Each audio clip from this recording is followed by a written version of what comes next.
You make $100,000 a year. A few years ago, that number sounded like enough to buy a normal house. But this afternoon, you walk into an open house, hear the agent say that serious buyers should get their offer in tonight, and realize you may still not be ready. The house is not fancy. The kitchen has been updated. The backyard is small. There are 2 bedrooms upstairs, and one smaller room you have already imagined turning into an office. It is not your dream house. It is not a rich person's house. It is just the kind of place you always thought a few years of hard work would eventually put within reach. You nod like you are prepared. For years, a 6-figure income felt like the line you were trying to cross. Once you got there, buying a home was supposed to stop being a fantasy. You were not asking for the most expensive neighborhood or a perfect life. You just wanted a place that belonged to you, where you would not have to worry every year about the rent going up.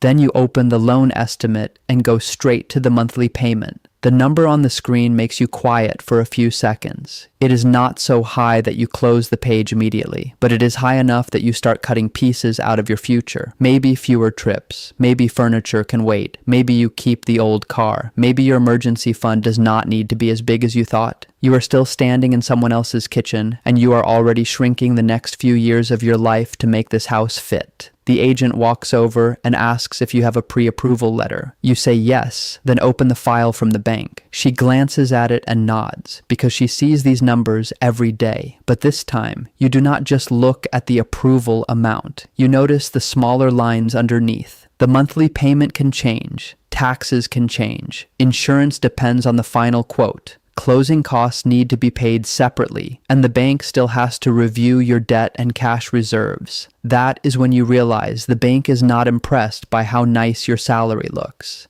It wants to know how much money is left every month after everything else has already taken its share. Your paycheck comes in, but it does not arrive untouched. Taxes come out. Insurance comes out. A car payment may come out. Credit cards may come out. Food, gas, phone bills, internet, and normal life all come out. If you have student loans, those are part of the picture too. What is left after all of that is the number the bank actually cares about, because the house is going to take the biggest, most fixed, and hardest to reverse piece of that number every single month. You used to think the most important thing about buying a house was the price. Now, looking at your phone, you understand that the real pressure is not just the number on the listing. It is the amount you have to send out every month. The price is only the first layer. Inside the payment are interest, property taxes, home insurance, and sometimes monthly community fees. Each one looks small on its own. Together they decide whether the house is affordable or whether buying it means living tight every day after. You put the phone back in your pocket and keep walking through the house. When you first came in, the kitchen looked like a place where you might make coffee on a Sunday morning. Now it makes you think about the payment. The backyard looked like a place for a grill. Now you think about maintenance and insurance. The small room upstairs felt like a life upgrade. Now it reminds you that if something breaks, there will not be a landlord to call. Then you walk down to the basement and see an old water stain in the corner. The seller's notes say it was already fixed. The agent says that kind of thing is common in older homes. Maybe she is right, but you still stare at it for a little longer than you planned to. When you rent, a water stain is an email. You take a picture, send it to the property manager, and wait for someone else to deal with it. When you own the house, the stain is yours. Maybe it is nothing. Maybe it is a few $1,000s. Maybe the problem is already over, or maybe it is the beginning of the next repair bill. That is when the house starts to look different. Buying it does not end when you make the down payment and get the keys. The house keeps aging. The air conditioner can break. Insurance can rise. Taxes can change. And none of these things become cheaper just because you worked hard to get here. A laugh comes from upstairs. You walk back into the living room and see the young couple from earlier standing with their parents. They are not asking whether they can afford the house. They are asking how to make the seller say yes faster. The father says the down payment money is ready. The mother asks whether they should offer a little more if there are too many other buyers. You stand nearby and hear it, and suddenly understand that some people did not come here with just their salary. They came with a family behind them. For a moment, it feels like you have been watching the wrong game. You thought buying a house was about who earned more, who saved better, and who prepared longer. But some buyers bring more than income. They may have parents who can help with the down payment. They may have sold a previous home and walked in with cash from the increase in value. They may have entered the market years ago, when interest rates were lower and the monthly payment was easier to carry. You are all standing in the same living room, looking at the same ordinary house, but you did not all walk in with the same cards. That is the painful part of a six-figure income. It sounds like you have won a level, but once you step into the housing market, it sometimes only lets you see how many more levels are still above you. If you already own a home, rising prices can increase your wealth. When you buy the next place, you may bring that money with you.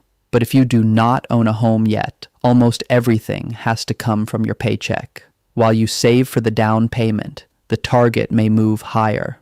While you wait for rates to fall, other buyers are waiting too. By the time your income goes up, insurance, taxes, and everyday costs may have already taken away part of the room you gained. You are not standing still, but the doorway is moving too. The agent reminds everyone again that offers should not wait until tomorrow. You stand near the dining room and look at the house one last time. You have already imagined driving to work from here in the morning, cutting the grass on weekends, turning the small room upstairs into an office, and finally not refreshing rental listings every year.